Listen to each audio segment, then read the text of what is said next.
It was supposed to be a fresh start. New house, new neighborhood, and a new chapter in life. But I barely had the moving truck in park before she appeared, clipboard in hand. Sunglasses on, and that look that just screamed HOA enforcer. You know the type.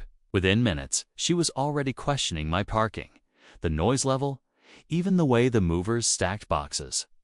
I tried to keep calm, brushing it off as neighborly concern. But when she called the cops, on moving day, I knew this wasn't just about some rules. This was personal. As we waited for the police to show up, she paced the driveway like she owned the block, muttering something about community standards and violations. My friends just stood there, stunned. I mean, who calls the cops over a moving truck and a few cardboard boxes? But what she didn't know, what she couldn't have known, is that I used to be a cop. A retired one, but still.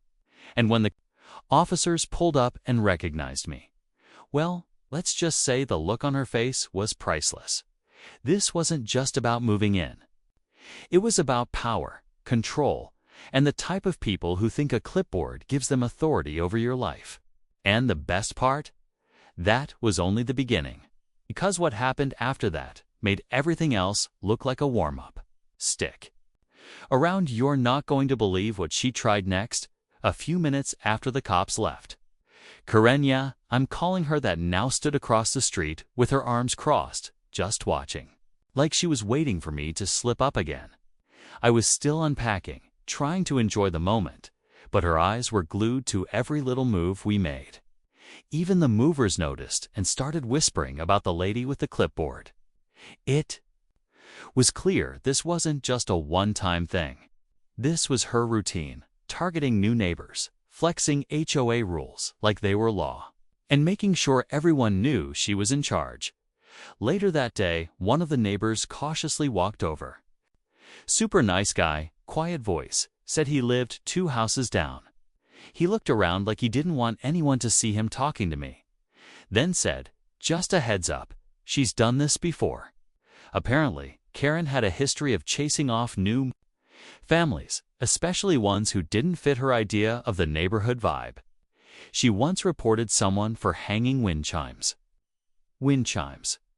As the sun started to go down, I noticed something even weirder. Karen kept snapping pictures from her porch of me, the truck, even my dog. That's when I knew this wasn't just about HOA rules. She had a personal agenda. Maybe it was about power, or maybe she felt threatened that someone new didn't bow to her authority. But one thing was clear. This move wasn't going to be as peaceful as I hoped. And the real trouble was just getting started. The next morning, I thought maybe things would cool off. I was wrong. Before 9 a.m., I found a bright orange HOA violation notice taped to my front door. Unapproved moving truck parked overnight. Seriously. It was still in the driveway because we were finishing up the last few boxes. But clearly, Karen wasted no time filing a complaint. The ink was probably still drying. That same day, I met another neighbor, Janet, from across the cul-de-sac. She seemed friendly, but looked exhausted. Turns out, she had her own history with Karen. Last summer, she called the HOA on me for planting flowers that weren't neighborhood-approved colors. She said with a sigh, they were purple. That was the whole issue. Purple. It was like I was stepping into a suburban version of a turf war. Everyone was walking on eggshells. No one wanted to speak up, but they were all tired of her power trips. Meanwhile, I started noticing things around my house. Trash bins were rolled into the street one morning like someone was trying to cause a complaint. A delivery package was left at my door, but ended up mysteriously soaked and ripped. Could have been coincidence, but my gut said otherwise. My retired cop instincts were kicking in, and something didn't sit right. And through it all, Karen kept watching. Every time I stepped outside, there she was, arms folded, phone in hand, like she was building a case. But she didn't know I was quietly building mine too. A few days later, things hit a whole new level. I got a letter, certified mail, from the HOA. listing multiple violations and threatening fines if they weren't addressed within 48 hours. Unapproved mailbox, improper landscaping, and you guessed it, excessive noise during move-in. It was laughable. I hadn't even finished unpacking, and I was already being treated like a criminal. It was clear Karen wasn't just watching, she was pulling strings behind the scenes. And whoever ran the HOA board, either they were her friends or they were too scared to push back. But what Karen didn't expect was that I had quietly started documenting everything. I had installed security cameras around the house. Think they were already catching some interesting things, like her stepping onto my property late at night, snapping photos, even picking up something from my porch. I wasn't sure what she was planning, but it felt like she was trying to set me up for something bigger. Then came the night. I saw her meeting with 2 other board members in her driveway. 'Twas around 10 p.m., and they were whispering, passing papers back and forth like it was some kind of covert operation. That's when I knew this wasn't just about rules. This was targeted, personal. And I wasn't the first.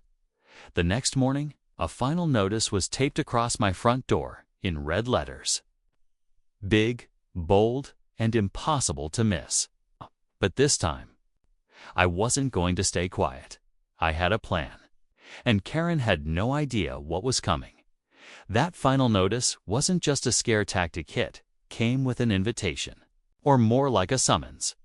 The HOA board had scheduled a special hearing about my violations. In my second week of living there, I was expected to show up, defend myself, and explain why I thought I could disregard community rules. That was their wording. I almost laughed, but I knew this was serious.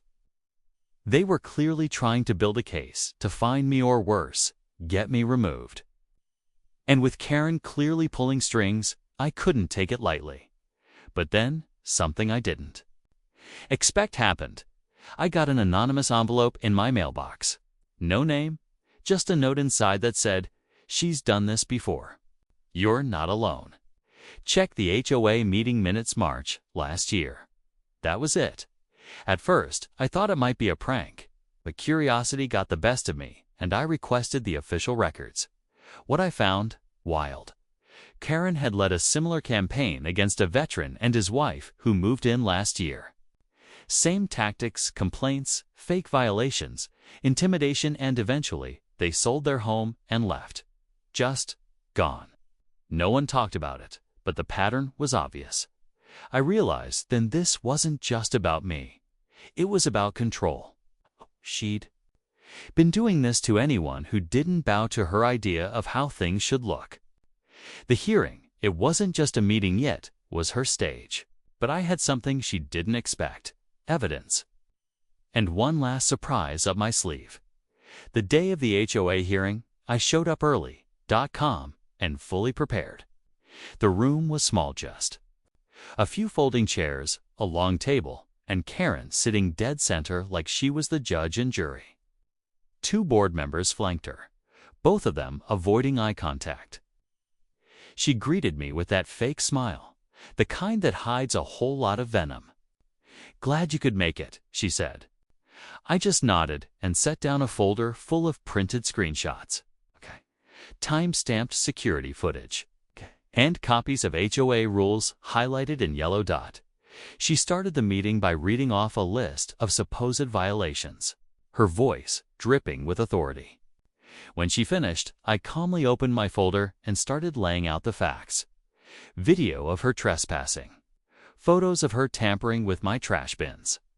Proof that none of the violations she listed were actually in the bylaws. And then, the kicker, I handed over the HOA meeting minutes from last year, with the same pattern of complaints against another neighbor.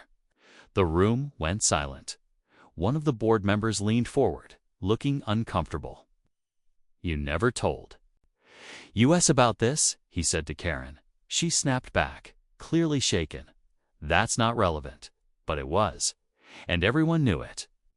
The hearing ended abruptly. They said they'd need time to review everything. But here's the twist: later that night, I got a knock on the door. Same neighbor who warned me before. "She's not done," he whispered. "She just plays dirtier when she's cornered." The warning stuck with me. So I stayed alert, kept the cameras rolling, and continued documenting everything. But surprisingly, the storm never came. A few days after the hearing, I got an official letter from the HOA hand-delivered this time. All violations dropped. No fines, no further action, no explanation. Just a short, cold note saying the matter was closed. Karen was nowhere to be seen for days.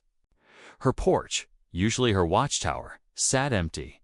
Word around the neighborhood started to shift. People who used to keep their heads down started waving, stopping to chat. Janet brought over cookies and laughed, saying, "You might be the first one to actually stand up to her and win." Others admitted they'd been watching to see how it all played out. Turns out, most of the block had their own Karen story. They just didn't want to deal with the drama. Now, it felt like something had cracked. The fear was gone.